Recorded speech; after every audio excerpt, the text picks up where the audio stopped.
అందరికీ నమస్కారం అండి. Welcome to my channel. Please like, share and subscribe. మొదటి భాగాల లింక్లు డిస్క్రిప్షన్లో ఇవ్వబడ్డాయి, వాటిని వినండి. జిఎం గారికి ఏసీని గిఫ్ట్గా ఇవ్వాలనుకుని పద్మావతి తీర్మానించేసింది. తర్వాతి కథ ఎలాంటి మలుపులు తిరుగుతుందో, తర్వాత ఎంతటి చిక్కుల్లో పడతారో ఇప్పుడు వినేద్దాం. ఇక కథలోకి వెళ్తే, కొండమ్మ చెప్పిన అభ్యంతరం ఓవర్రూల్డ్ అయిపోయింది. ఈ 40,000 కూడా అప్పుగా ఇప్పించమని సీతారాంని అడిగింది. సీతారాం కూడా ఎప్పుడూ లేని విధంగా కాస్త సంశయిస్తూ, నువ్వు అడిగినప్పుడల్లా అడిగినంత ఇప్పిస్తున్నాను, ఆ మొత్తం ఎంతైందో, వడ్డీ ఎంతవుతుందో లెక్క కడుతున్నావా అని అడిగాడు. నేనెప్పుడు ఎంత తీసుకుంటున్నానో నేను రాసుకుంటున్నానులేండి, ఇదే కదా ఆఖరి అప్పు, ప్రమోషన్ వచ్చిన 2 నెలలకి అప్పు మొత్తం తీర్చిపారేస్తాం, పద్మావతి చాలా ధీమాగా చెప్పింది. మళ్ళీ ఓ 3 నిమిషాల పాటు అంతా నిశ్శబ్దం. తర్వాత నిశ్శబ్దాన్ని ఛేదిస్తూ సీతారాం మాట్లాడాడు.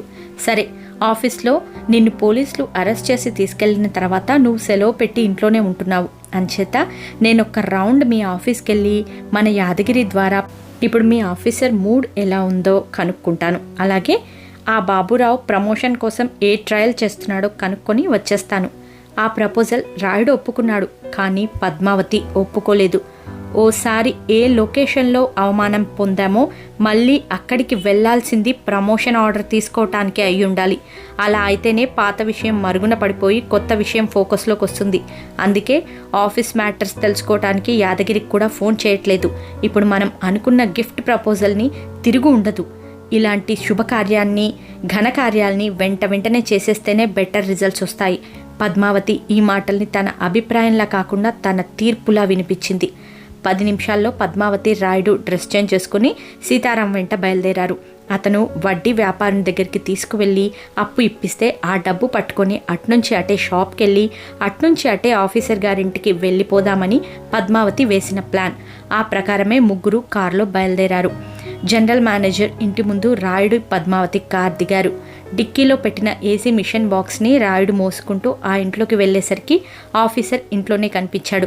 రాయుడిని, పద్మావతిని చూడగానే, ముఖ్యంగా వాళ్ళ చేతుల్లోని బాక్స్ని చూడగానే అతని కళ్ళు మెరిసిపోయాయి.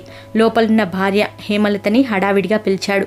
ఆమెకు రాయుడు తెలిసినా పద్మావతికి తెలియదు. ఆఫీసరే ఆవిడ్ని పరిచయం చేసి కూర్చోమని చెప్పాడు. హేమలత ఓ 2 నిమిషాలు మాట్లాడాక నౌకర్ని పిలిచి 2 కాఫీలు తీసుకురమ్మని చెప్పింది. 2 నిమిషాల తర్వాత కాఫీలు తాగాక వారితో మాట్లాడుతూ ఉన్న ఆఫీసర్ గారి దృష్టి, అతని భార్య దృష్టి రాయుడు పట్టుకొచ్చిన ప్యాకెట్ మీదకే పోయింది. ఆ విషయాన్ని రాయుడు, పద్మావతి కూడా గమనించారు. రాయుడు దగ్గరున్న సెల్ ఫోన్ మోగింది. అది సీతారాం చేసిన ఫోన్. అది గమనించిన ఫోన్ కట్ చేసేశాడు. ఆఫీసర్తో ఏదో మాట్లాడబోతుంటే మళ్ళీ ఫోన్ మోగింది. ఈసారి ఫోన్ చేసింది యాదగిరి. దాన్ని కూడా కట్ చేసి డిస్టర్బెన్స్ లేకుండా ఫోన్ని సైలెంట్లో పెట్టేశాడు అని తర్వాత రాయుడు చెప్పాడు. సార్, ఇది Blue Star company AC machine, latest model, దగ్గర 40,000 రూపీస్ పడింది అనుకోండి. ఓసారి ఎప్పుడో మన ఇంట్లో ఏసీ రూమ్ లేదని చెప్పినట్లు గుర్తు, అందుకే కొనుక్కొచ్చేశాను, లోపల పెట్టించండి అనగానే హేమలత నౌకర్ని పిలిచి ఆ బాక్స్ని లోపల పెట్టమని చెప్పింది. నౌకర్ ఆ బాక్స్ని తీసుకెళ్లాడు. ఆఫీసర్ ఏడాదికి ఒక్కసారి కానీ నవ్వడు, కానీ ఇప్పుడు ప్రతి మాట నవ్వుతూనే చెప్తున్నాడు. రాయుడి గారి మనస్సులాగానే ఆయన ఇచ్చే గిఫ్ట్ కూడా భారీగానే ఉంటుంది అంటూ నవ్వింది హేమలత. దంపతుల మూడ్ని చదవగలిగిన పద్మావతి మాటల కచేరీ ఆరంభించింది. గతంలో మా ఆయన వల్ల కానీ నా వల్ల కానీ ఏవైనా పొరపాట్లు జరిగితే దయచేసి వాటిని మనస్సులో పెట్టుకోకండి అంది. ఆఫీసర్ ఈ శతాబ్దం మొత్తానికి మహోత్తరమైన జోక్ని విన్నట్టుగా పగలబడి నవ్వుతూ, హే భలేవారమ్మా, మా ఇంటి ఆడపడుచు లాంటి వాళ్ళు, అలా అనుకోకూడదు కదా, అసలు ఈ రాయుడి వల్ల ఏ పొరపాటు జరిగిందంటారు? ఏవీ లేవు. అలాంటప్పుడు నేనేం మనసులో పెట్టుకుంటాను? ఆ రోజు పోలీసులను పిలిచి రాయుడిని అప్పగించానంటే పరిస్థితులమ్మా, మనిషి కంటే పరిస్థితులు బలమైనవి కదా. ఆ స్థానంలో నేనే కాదు, ఎవ్వరున్నా అలాగే చేస్తారు. కానీ ఆ విషయాలేవి మీరు మనసులో పెట్టుకోకుండా ఈ అన్నయ్య ఇంటికి రావటం మీ సంస్కారం అన్నాడు. కొన్ని క్షణాలు భారంగా గడిచినా ఈయన ప్రమోషన్ విషయం ఈ వారంలో తేల్చేస్తారనుకుంది. తేల్చేయాలి హిహిహి. ఆ పోస్ట్లోకి బయట నుండి ఎవరైనా తీసుకొస్తున్నారా? రాయుడు అడిగాడు. బయట వాడేందుకు దండగా, ఆఫీస్లో నువ్వుండగా. అయితే ఆ పోస్ట్ మా వారికే ఇస్తారంట అనుకుంటాను, అంతే కదా? నేననటం ఏమిటమ్మా, అది దేవుడు చెప్పిన మాట. రాయుడు పద్మావతి చిన్నగా నవ్వుకుంటూ ఒకరినొకరు చూసుకున్నారు. డబ్బు ఖర్చయినా తాము వదిలిన నజరానా బాణం గురి తప్పకుండానే బాణం బాగా గుచ్చుకుంది అనుకున్నారు. ఆఫీసర్ భార్య హేమలత నవ్వుతూ, ఆ ఏసీ మిషన్ ఇక్కడ కంటే అక్కడే ఎక్కువగా ఉపయోగపడుతుంది అంది భర్తతో. అవునవును, అక్కడ చలికాలంలో కూడా 44 సెల్సియస్ ఉంటుందంట. రాయుడికి పద్మావతికి ఆ సంభాషణ గురించి అర్థం కాలేదు. రాయుడు అడిగాడు, సార్ ఇక్కడ కంటే అక్కడ అంటున్నారు, ఎక్కడా? రామగుండంలోనయ్యా. రామగుండంకు మీరెందుకు వెళ్తున్నారు? నాకు ట్రాన్స్ఫర్ అయిపోయింది కదా. ట్రాన్స్ఫర్ అయిపోయిందా? ఆ మాట వినగానే కింద నుంచి మందుపాత్ర మీద నుండి పిడుగు ఒకేసారి శబ్దం చేసినట్లుగా రాయుడు పద్మావతి అదిరిపడి ఒకరినొకరు చూసుకున్నారు. మీకు ట్రాన్స్ఫర్ అయిపోయిందా? ఆత్రంగా అడిగాడు రాయుడు. అవునయ్యా, హహా, నువ్వు 10 రోజులైంది సెలవు పెట్టి, అందుకే నీకు ఆ విషయం తెలియదు కదా. అదిరిపాటు నుంచి తేరుకుంటూ పద్మావతి అడిగింది. ఆ విషయం ఇందాక చెప్పలేదు? మీరు అడగలేదు కదా. రాయుడు ఆవేశంగా మాట్లాడాలనుకున్నాడు, కానీ నాలిక మీద తడి ఆరిపోవటంతో మాటలు బయటకే రాలేదు. పద్మావతి కాస్త లౌక్యం ప్రదర్శిస్తూ, బహుశా మీరు అర్జెంటుగా ట్రాన్స్ఫర్ అవ్వటం వల్ల ఆ ప్రమోషన్ ఆర్డర్ ఆల్రెడీ వేసేశారనుకుంటాను అంది. లేదు, నాది సడన్ ట్రాన్స్ఫర్ అవ్వటం వల్ల హడావిడిగా ఉన్న సామాన్లు ప్యాక్ చేసుకొని పంపటానికి టైం సరిపోయింది. ఆఫీస్లో సెండ్ ఆఫ్ పార్టీ కూడా తీసుకోకుండా వెళ్ళిపోతున్నాను. రేపు రాత్రికే ప్రయాణం. మరాయన ప్రమోషన్ విషయం? నా సీట్లోకి వస్తున్న కొత్త జనరల్ మేనేజర్ చూసుకుంటాడు. రాయుడి ముఖం అప్రయత్నంగానే ఏడుపు మొహంలా తయారైంది. అయితే ఆ ప్రమోషన్ ఆయనకే ఇచ్చేయమని ఆ కొత్త జియం గారికి చెప్పేసి వెళ్తారనుకుంటా. నో, ఆ కొత్త జియం గాడేం తింగరబుచ్చి ఎదవ. గుడివాడలో నా అండర్లో పనిచేసినప్పుడు మేం ఇద్దరం తిట్టుకున్నాం. ఆ డర్టీ స్క్రౌండ్రల్ గాడితో నేనేం మాట్లాడను. పద్మకి అరికాలి మంట నెత్తికెక్కి కాలికున్న చెప్పు తీసి జియంగాని పెడెల్మని ఆ చెంప ఈ చెంప వాయించేయాలనుకుంది. కానీ బలవంతంగా నిగ్రహించుకుంది. రాయుడు పిచ్చి చూపులు చూస్తున్నాడు. పద్మ తామిచ్చిన ఏసీ మిషన్ గురించి మరోసారి గుర్తు చేస్తూ, సార్ మీకిచ్చిన ఏసీ మిషన్ అంటుంటే ఆఫీసర్ ఆవిడ మాటలకి థ్యాంక్స్ అని చెప్పాడు. అదేనమ్మా మీ దంపతుల గొప్పతనం. చాలామంది నేను ఆఫీసర్గా ఉన్నప్పుడు తమ స్వార్థం కోసం గిఫ్ట్లు ఇచ్చారు, కానీ మీరేం చేశారు? నేను వెళ్ళిపోయేటప్పుడు మీ ప్రేమ చిహ్నంగా ఓ మధుర స్మృతిగా మాకు మిగులుతుందని అంత కాస్ట్లీ గిఫ్ట్ ఇచ్చారు. That is your greatness. వాళ్ళ నౌకరు లోపల నుంచి వచ్చి చెప్పాడు. ఇప్పుడు ఇచ్చిన బాక్స్ని కూడా ప్యాకర్స్ అండ్ మూవర్స్ గారికి పంపించేసామండి. ఉదయం ఇచ్చిన సామాన్లతో దాన్ని కలిపేశారు. ఆ వ్యాన్ కూడా రామగుండం బయలుదేరిపోయింది. ఆ తర్వాత మరో 5 నిమిషాలు గడిపాయి. ఆ వ్యవధిలో ఆ దంపతులు కొంతసేపు ఆవేశంగా చూశారు, మరికొంతసేపు పిచ్చిగా చూశారు. వారు ఎలా చూసినా వారు కానుకగా ఇచ్చిన ఏసీ మిషన్ను మోసుకుంటూ ప్యాక్ అండ్ మూవ్ వాళ్ళు వెళ్ళిపోయారు. రాయుడు పద్మావతి కారు దిగి యుద్ధంలో ఓడిపోయిన సైనికుల్లా ఇంట్లోకి ప్రవేశించారు. అక్కడ సీతారాంతో పాటు అటెండర్ యాదగిరి కూడా కనిపించాడు. కొండమ్మ వంటగది దగ్గరే గోడకి ఆనుకొని కూర్చుంది. ముగ్గురి మొహంలో సీరియస్నెస్తో కూడిన చిరాకు కనిపించాయి. ఆ గిఫ్ట్ ఇచ్చేశారా? సీతారాం అడిగిన ప్రశ్నకి సమాధానంగా ఆ భార్యాభర్తలు తలదించుకున్నారు. సీతారాం ఏనాడు లేనంత చిరాకు కోపాన్ని కలిగచేసుకొని మందలించాడు. మీరిద్దరూ గ్రాడ్యుయేట్లే, చేతిలో డిగ్రీలున్నా బుర్రలో మాత్రం బుద్ధి లేదు. మీకు బుర్ర తక్కువ, తొందర ఎక్కువ. ఎవరికైనా ఓ 100 రూపాయలు అప్పిచ్చే ముందే 100 రకాలుగా ఆలోచిస్తాం. అలాంటిది ఇంత ఖరీదైన వస్తువుని ఆఫీసర్కి ఇచ్చేటప్పుడు ఆ ఆఫీసర్ గారి ఆను పాను చూడాల్సిందే అనుకోలేదా మీరు? నువ్వు 10 రోజుల నుంచి సెలవులో ఉన్నావు, అంచేత మీ ఆఫీస్కి వెళ్ళి లేటెస్ట్ పొజిషన్ ఏంటి తెలుసుకొస్తానంటే మీరిద్దరూ వద్దన్నారు.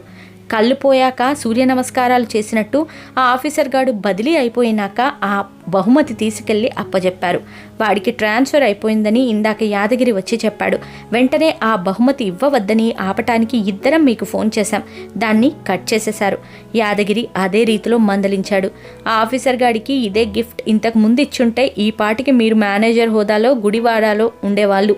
అంత కాస్ట్లీ గిఫ్ట్ ఇచ్చేటప్పుడైనా నాకు ఫోన్ కొట్టొచ్చు కదా. నేను వాడి బదిలీ గురించి చెప్పేవాడినిగా. అసలు ఇన్నాళ్ళు లేని ఈ పరుగులు, ఈ కార్లు, లంచాలు ఎందుకు వచ్చాయో నాకు అర్థం కావటం లేదు. మీకు శనీశ్వరుడు గట్టిగా పట్టేసుకోవటం వల్ల తప్పు మీద తప్పు చేస్తున్నారు. అతన్ని మందలింపులో రాయుడి మీద అభిమానం, జాలే వ్యక్తమయ్యాయి. రాయుడు తన మీద, తన మొహమాటం మీద తానే చిరాకు పడుతూ, సరేనండి, నాకు బుద్ధి లేదు కాబట్టి మీరిద్దరూ మందలించినా మరో 10 మంది కూలీల్ని పెట్టి మరీ తిట్టించుకున్నా నేను ఒప్పుకుంటాను. నేను తొందరపడి ఆ గిఫ్ట్ ఇచ్చేసాననుకోండి, అప్పుడు ఆ ఆఫీసర్ గారు ఏం చేయాలి? తనకి ట్రాన్స్ఫర్ అయిపోయిందని చెప్పాలి కదా, ఆ బహుమతిని రిఫ్యూజ్ చేయాలి కదా. ఆ రెండూ చేయలేదు. వదిలేయండి. అంత కాస్ట్లీ గిఫ్ట్ తీసుకున్నాక వాడేం చేయాలి? వచ్చే కొత్త ఆఫీసర్కి నా పేరు చెప్పి ఆ బ్రాంచ్ మేనేజర్గా ప్రమోషన్ ఇప్పియొచ్చు కదా.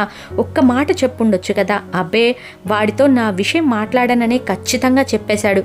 అలా నా గురించి చెప్పని వాడు నా గిఫ్ట్ ఎందుకు తీసుకోవాలి? యాదగిరికి రాయుడి మాటలు ఎంత మాత్రం నచ్చలేదు. చీత్కరిస్తూ చెప్పాడు, ఐఎమ్ సారీ సార్. ఈ రోజుల్లో ఇచ్చేవాడు కనిపిస్తే చచ్చేవాడు లేచొచ్చి మరీ తీసుకుంటాడు. ఈ సంగతి కూడా తెలియని మీకు ప్రమోషన్ ఇవ్వడం వేస్ట్ అండి. అంతవరకు మాట్లాడని కొండమ్మ ఇప్పుడు మాట్లాడుతుందని పద్మావతి ఊహించింది. ఆవిడేం చెప్పినా తాము ఎదురు చెప్పకూడదని కూడా నిర్ణయించుకుంది.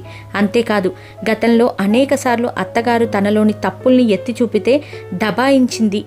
తనని తాను సమర్థించుకుంది.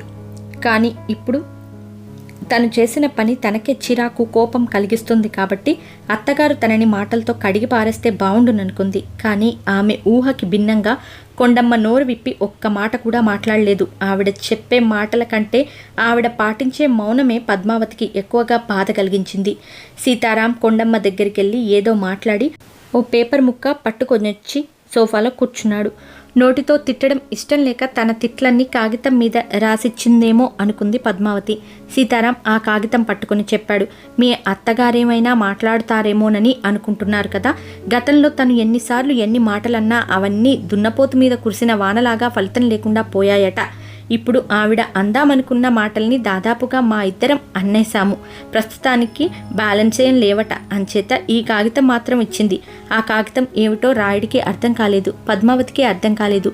చేతిలో రెపరెపలాడుతున్న కాగితం మీదున్న అక్షరాలు మాత్రం రాయుడి చెల్లెలు కాంచనవేనని ఇద్దరికీ అర్థమైంది. తన గదిలో నుంచి కాంచన వచ్చి తన తల్లి పక్కనే కూర్చుంది.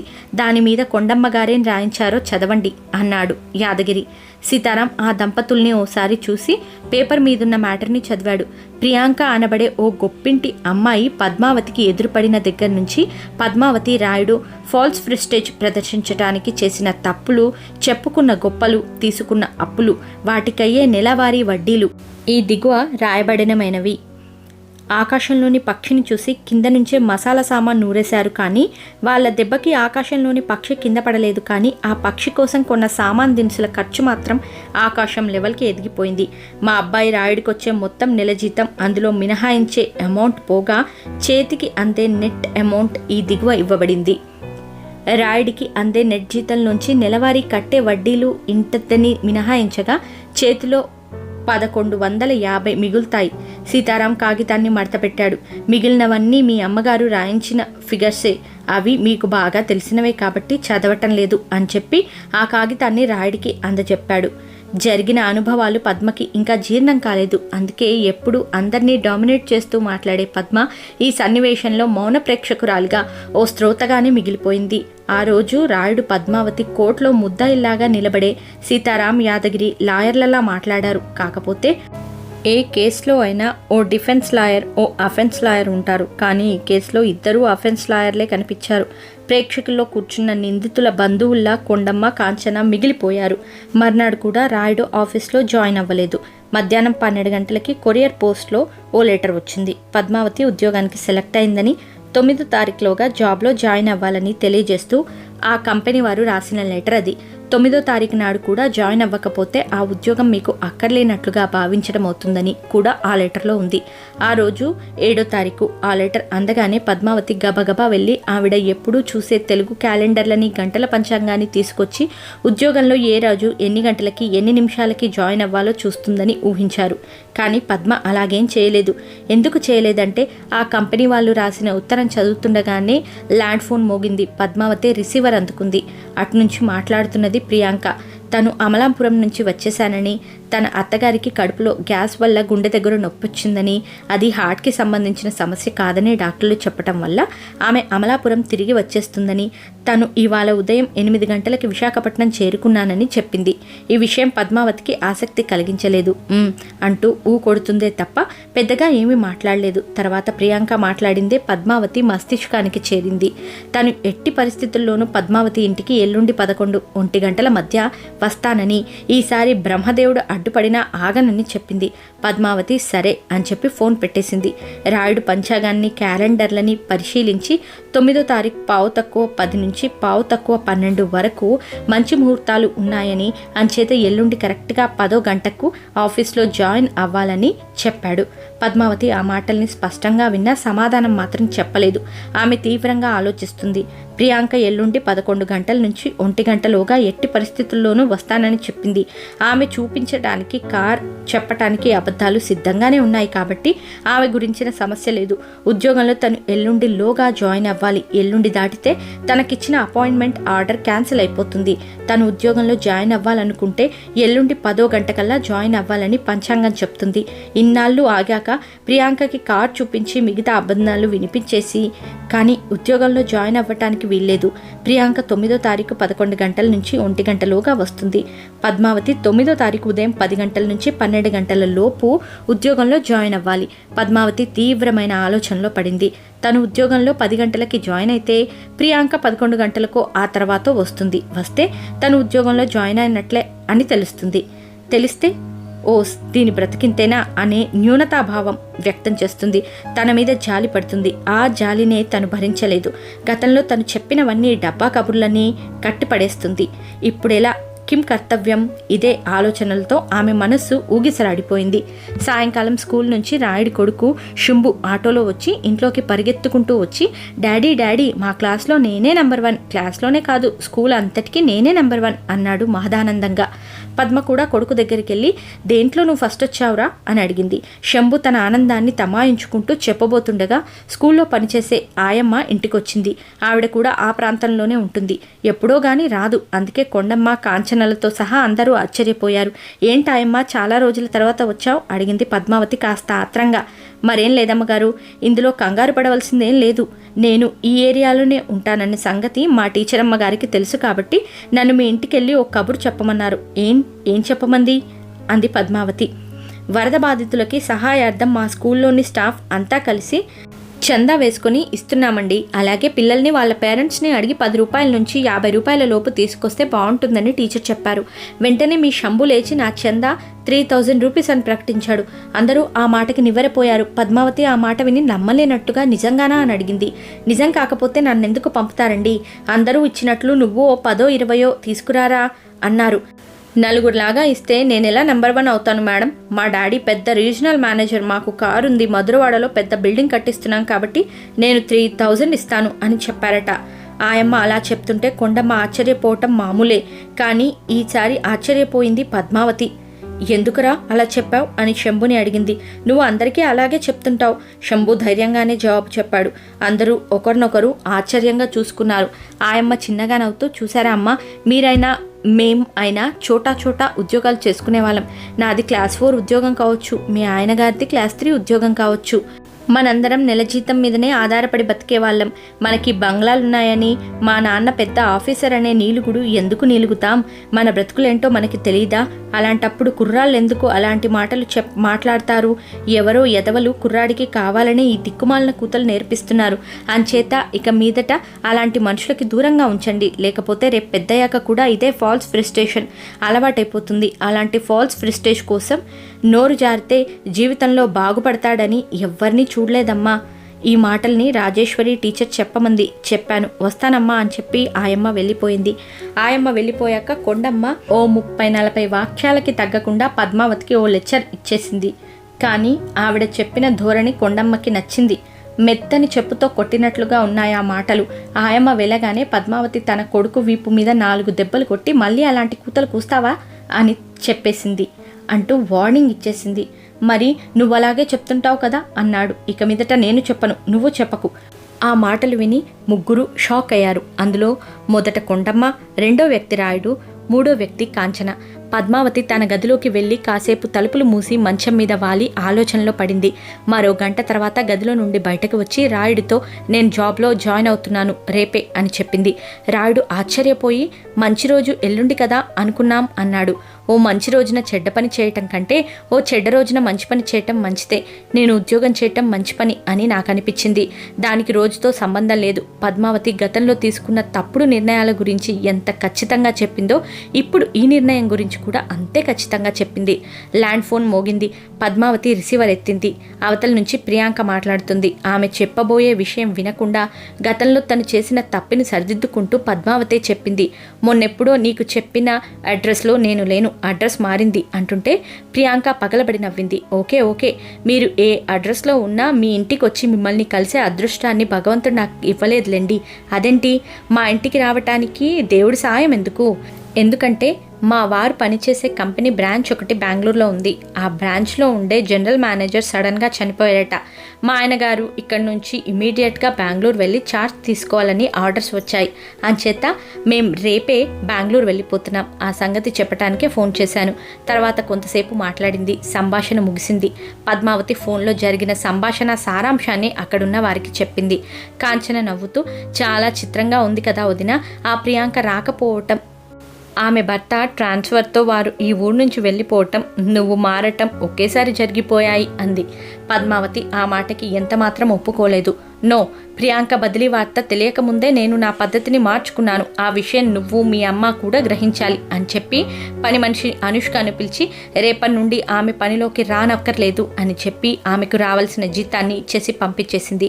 ఆ రాత్రి కొండమ్మ తన కూతురి గదిలో కూర్చొని నవ్వుతూ ఓ మాట చెప్పింది. నా రాక నీకోసమేనంటూ ఆ ప్రియాంక సడన్గా వచ్చింది. కొన్ని రోజుల తర్వాత వెళ్ళిపోయింది. ఆవిడ రావటానికి పోవటానికి మధ్య మీ వదిన చేత కొన్ని అబద్ధాలు ఆడించింది, కొన్ని లక్షల అప్పు చేయించింది. అంతేకాదు మరో గొప్ప పని జరగడానికి కూడా కారణమైంది. ఏంటా పని? మీ వదిన నిన్నటి వరకు ఖర్చులు చేయటం తప్ప ఆదాయాన్ని పెంచుకోవటానికి ప్రయత్నించలేదు. కానీ ఆ ప్రియాంక వల్ల ఏర్పడిన పరిస్థితులు మీ వదిన్ని ఉద్యోగస్తురాల్ని చేశాయి కదా. శుభం. ఈ కథ ఇక్కడితో సమాప్తం.